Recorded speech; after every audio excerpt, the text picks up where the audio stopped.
For number 84, the indicated thermal efficiency of a two-stroke diesel engine is 60%.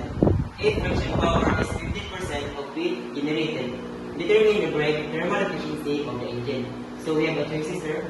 A equals 43%, B 45%, C 36%, and D 37%. So we have given here IB equals 0.60, FP equals 0.50, QA. So we need to find AB. So we have a solution here. Using the formula of EB equals PP over QA, or EI equals IP over QA. So IP is 0.60 QA over copy QA.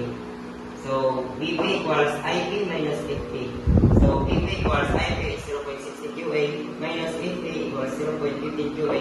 We get this answer, BP equals 0.45. So we need to find EP.